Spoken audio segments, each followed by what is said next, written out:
इस वीडियो को लगभग सभी लोगों ने देखा होगा, लेकिन इसे यहाँ पे लगाने का सिर्फ एक ही मकसद है कि हम भोजन के महत्व को समझ पाएँ। जिस वक्त हम लोग किसी और चीज़ों के बारे में सोच रहे होते हैं, यहाँ पे 828 मिलियन लोग पर डे भूखे पेट सोने के लिए मजबूर हैं।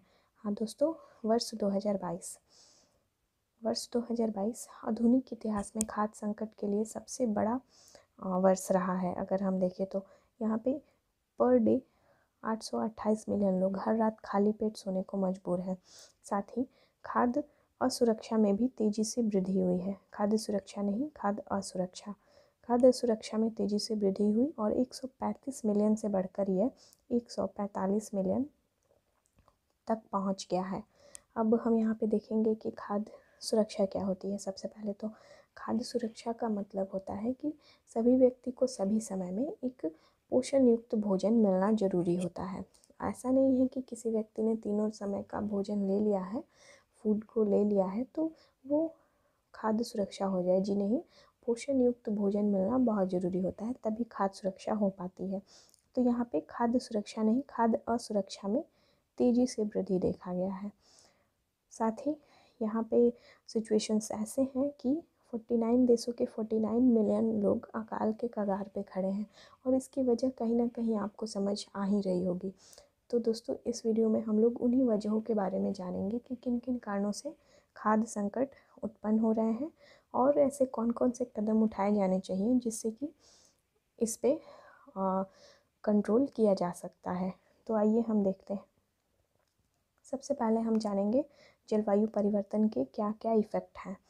जलवायु परिवर्तन एक ऐसा फैक्टर है जो ना सिर्फ ग्लेशियर्स पिघल रहे हैं, जिसकी वजह से ना टेम्परेचर बढ़ रहा है और जो बाढ़ की समस्याएं, ये सभी तो डायरेक्ट वे में हम देखते हैं, लेकिन इनडायरेक्टली वे में अगर हम यहाँ पे देखें तो बहुत सारी इसके प्रभाव हो रहे हैं।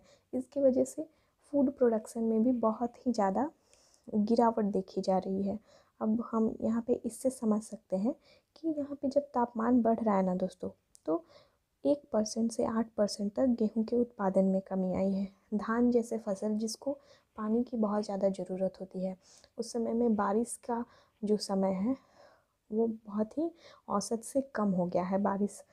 उसकी वजह से भी इसके प्रोडक्शन में कमी देखी गई है। अब भारत जैसा देश जहाँ पे 42% किसान मॉनसून पर ही निर्भर होते हैं, वहाँ अगर ऐसे सिचुएशंस होते हैं तो ज़रूर जो इसका प्रोडक्शन है, फूड का प्रोडक्शन है, उसको तो ये ज़रूर ही प्रभावित करता है। ये सारे डेटाज जो मैं अभी दिखा रही हूँ आपको, ये इंडिया के रिस्पेक्ट में ही है।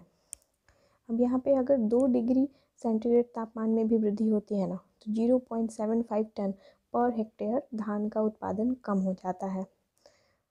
वर्ष 2100 तक फसलों की उत्पादकता में 10 से 40% तक की यहाँ पे कमी आ सकती है और ये जो प्रभाव है ना, वो सबसे ज़्यादा रबी फसलों पे देखने को मिलेगा। अच्छा, आप हमें कमेंट में बताएंगे कि रबी फसल कौन कौन सी होती हैं। इस बॉक्स से हम समझ सकते हैं कि किस तरह से लगातार यहाँ पे टेम्परेचर बढ़ते रहा है और प्रोडक्शन कम रहा है।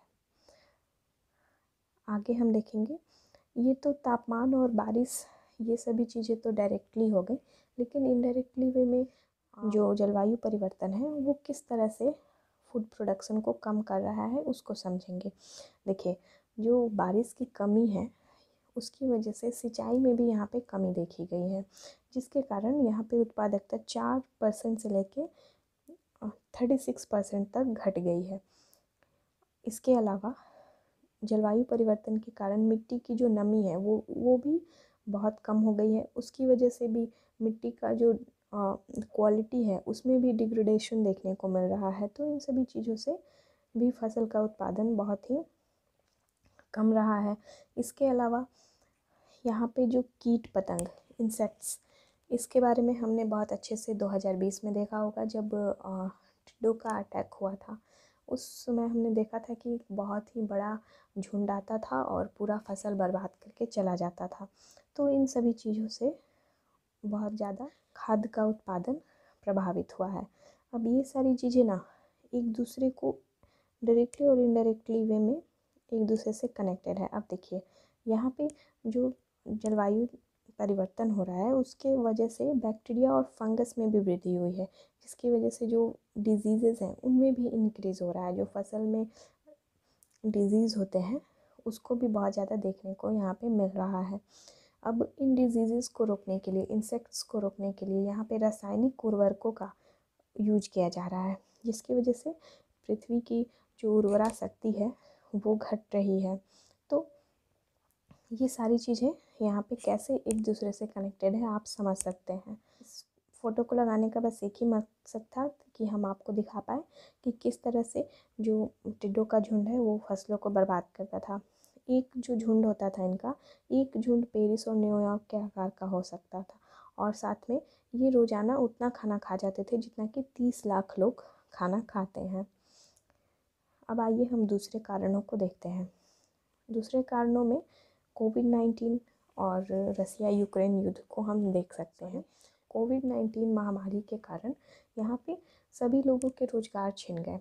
साथ में आपने देखा होगा कि किस तरह से एक बड़ी संख्या में लोग एक जगह से दूसरी जगह पलायन कर रहे थे और उनके रोज़गार छिन गए, उनकी आजीविका ख़त्म हो गई। जब किसी के पास पैसे ही नहीं होंगे तो वो भोजन कहाँ से करेगा। तो ये सारी जो परिस्थितियाँ हैं उसने खाद्य असुरक्षा को जन्म दिया है, खाद्य संकट को जन्म दिया है। यहाँ पे रसिया यूक्रेन का जो युद्ध हुआ उसकी वजह से भी बहुत ही ज़्यादा खाद्य संकट देखने को मिला है। अब हम देखें यहाँ पे तो रसिया और यूक्रेन ये दोनों ना बहुत ही मुख्य अनाज निर्यातक देश है।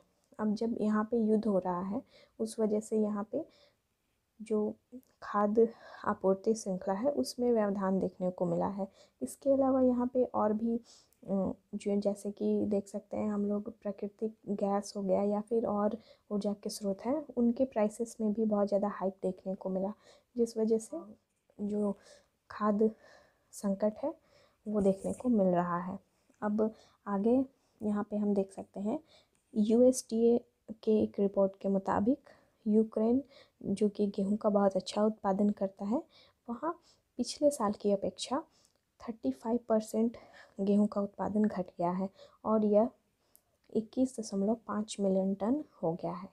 साथ ही अब युद्ध और कोविड-19 दोनों वजह से लोगों ने पलायन किया और इस पलायन के वजह से सभी इनके रोज़गार छिन गए, इनके घर छिन गए।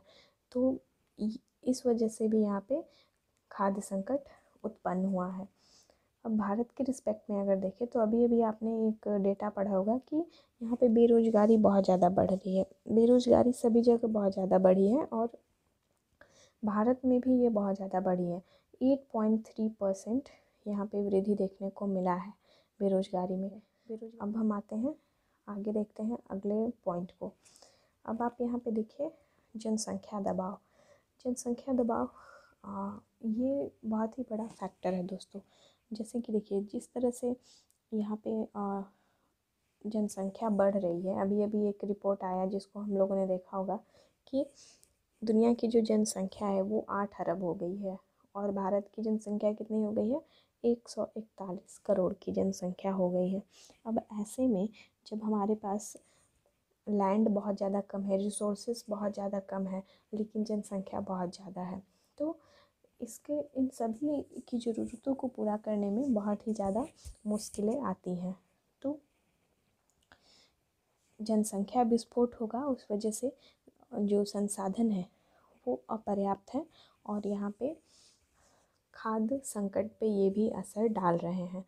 तो अब इसके बाद हम खाद्य संकट से निपटने के कुछ उपायों के बारे में जानेंगे। सबसे पहले जलवायु परिवर्तन के बारे में देखेंगे अगर, तो यहाँ पे जैविक कृषि बहुत ही अच्छा एक कदम हो सकता है, तो इसे उठाए जाने की ज़रूरत है। जो रासायनिक खाद है उसके यूजेस को कम करना चाहिए। जल की जो यहाँ पे कमी देखी जा रही है उसके लिए हमें ड्रिप इरिगेशन करना चाहिए या फिर स्प्रिंकल इरिगेशन जो इस तरह का आपने देखा होगा पिक्चर में, तो स्प्रिंकल की तरह जो सिंचाई होता है उसको अपनाने की ज़रूरत है। ड्रिप इरिगेशन को अपनाने की ज़रूरत है। नीम लेपित यूरिया, ये सभी चीज़ यूरियाज़ को अगर हम यूज़ करते हैं तो जो मिट्टी की उर्वरता है वो कमेगा और इस तरह से हम इसको अच्छे से काउंटरअटैक कर सकते हैं। अब अन्य कारण जैसे मंदी और महंगाई के बारे में हम देखें तो यहाँ पे जो भी नीति निर्माता है वो लोगों को रोज़गार से जोड़ के रखने की बहुत ज़्यादा ज़रूरत है। जब लोगों के पास रोज़गार रहेगा ना तो वो अपना फूड खुद ही अरेंज कर सकते हैं। अब जो इनका वेतन कम गया है वो उस वेतन को ना महंगाई के अनुसार बढ़ाना चाहिए। इससे क्या होगा ना कि कम आय वाले लोग गरीबी और असमानता से बचे रहेंगे, जिससे उनमें खाद्य सुरक्षा बनी रहेगी। और इसके अलावा हम देखें तो जनसंख्या वृद्धि के बारे में भी हम यहाँ पे देख सकते हैं कि उसे भी नियंत्रित करना थोड़ा ज़रूरी है। दोस्तों, आई होप कि आप लोगों को ये वीडियो पसंद आया हो। अगर पसंद आया तो प्लीज़ करके लाइक करेंगे और आपके अगर कुछ सुझाव हो तो उसे भी कमेंट बॉक्स में ज़रूर बताएंगे किस तरह से खाद्य संकट को काउंटर अटैक किया जा सकता है। तो आप हम